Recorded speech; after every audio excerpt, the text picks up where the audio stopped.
Hoje tem Brasil pela Copa do Mundo e vamos estar comentando sobre a provável escalação da seleção brasileira e a entrevista polêmica que Carlo Ancelotti deu e a opinião sobre Endrick, que ele mesmo não soube explicar a ausência do jovem jogador na estreia da seleção brasileira pela Copa do Mundo. Mas antes, peço a vocês que são novos aqui no canal que se inscreva, deixe o seu like para ajudar a gente a bater a nossa meta de 1000 inscritos ainda esse mês aqui no YouTube, beleza? E vamos aí para a informação de hoje. Como sempre, ao ser questionado em relação ao ataque, Ancelotti sai em comparação aos atacantes que tem na seleção brasileira, já que o Igor Thiago está sendo bem criticado, ou melhor, muito criticado, em relação à não entrega de gols no ataque da seleção brasileira, já que teve oportunidades de fazer o gol assim que começou o jogo contra o Marrocos. E perguntado sobre Endrick, Ancelotti responde em um tom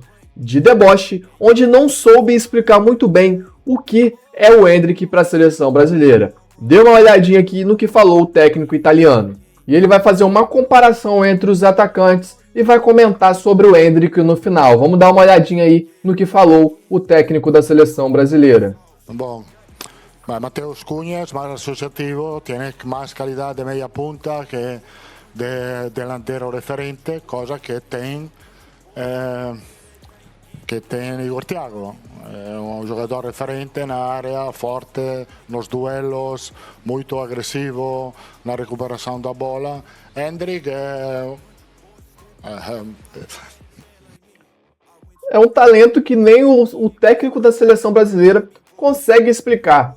Ele não consegue falar o que é o Endrick. Pontuou que o Mateus Cunha é mais associativo, joga mais pro time, sai da área, recebe a bola, cria jogadas.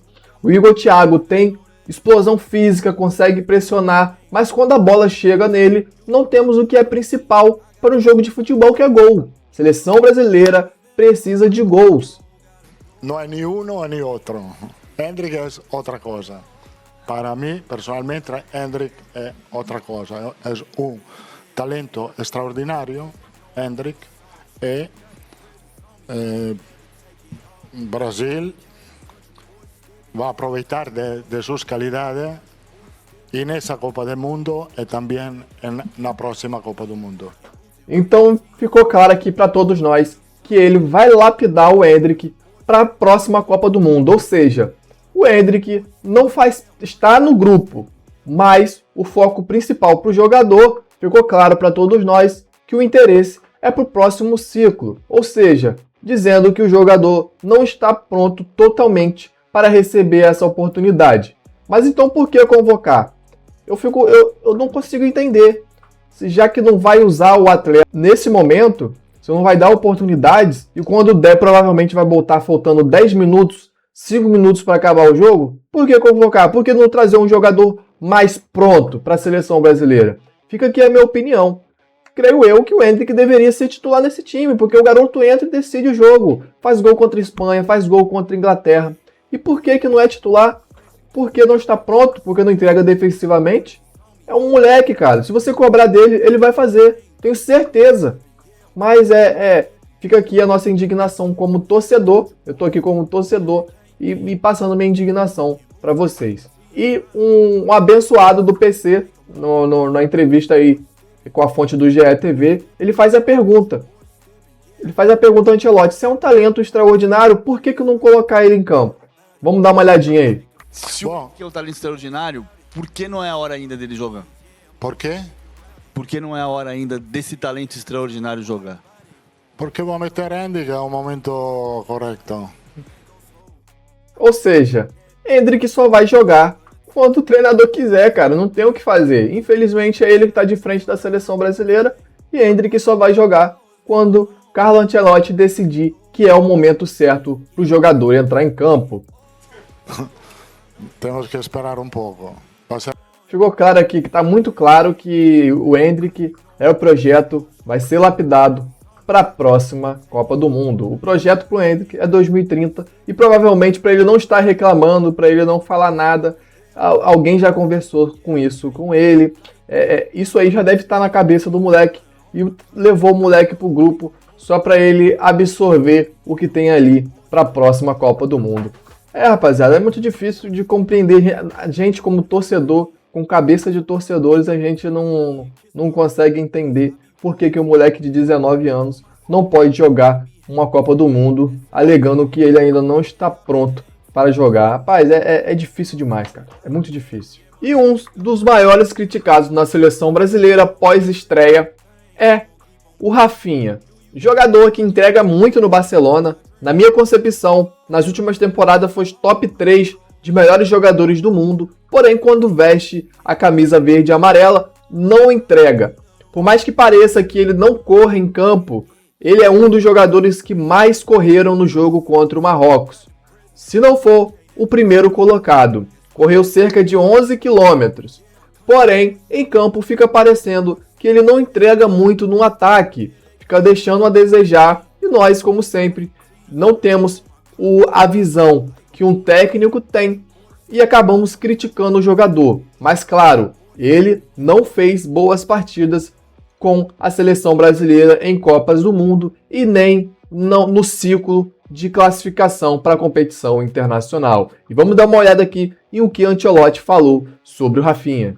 Eu acho que Rafinha pode jogar em todas as posições na frente, porque sua história diz isto. Começou à direita com Bielsa, no Leeds.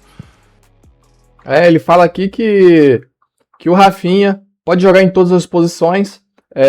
Desde o Leeds, né, ele joga de ponta direita, ponta esquerda, e no Barcelona, nas ausências do Lewandowski, ele joga ali de falso 9 também, atendendo muito bem às necessidades do Barcelona. Mas quando o assunto é seleção brasileira, Ancelotti, ele não entrega em nenhuma das posições que ele joga, infelizmente.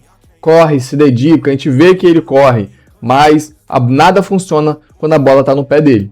Começou em Barcelona à direita, e depois jogou à esquerda, e jogou sempre muito bom, e vai jogar muito bem também aqui. Hay que ser calmo, paciente, tranquilo, darle a confiança.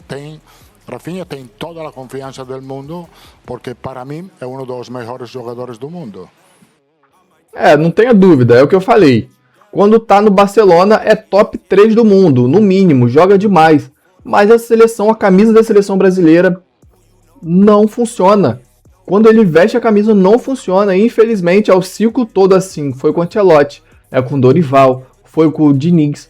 A Rafinha não funciona na seleção brasileira. Chegou a hora de colocar ele no banco e dar oportunidade a quem pode oferecer mais do que ele. Não adianta só marcar lateral. A gente sabe que a função de fazer gols é do centroavante, mas precisamos de pontas que chegam com qualidade, que finalize bem. Infelizmente o Rafinha na seleção brasileira, não estou falando de Barcelona, estou falando de seleção brasileira, ele não entrega. Infelizmente, Ancelotti, do jeito que vai morrer abraçado com esses caras, cara, infelizmente. Rapaziada, eu fico por aqui e a provável escalação do Brasil hoje deve vir com Alisson no gol e a mudança na lateral direita com Danilo, no miolo de zaga Gabriel Magalhães e Marquinhos, na lateral esquerda muito bem Douglas Santos. Tá na dúvida se vai vir com Fabinho ou Casemiro, Bruno Guimarães, Paquetá, na frente Vinícius Júnior, Rafinha e Matheus Cunha. E eu fico por aqui e tamo aí de olho em tudo que acontece na Copa. Não se esqueça de se inscrever aqui no canal, deixar o like e compartilhar o nosso vídeo aí para mais pessoas, fechou? Tamo junto, é nóis e tamo de olho na Copa.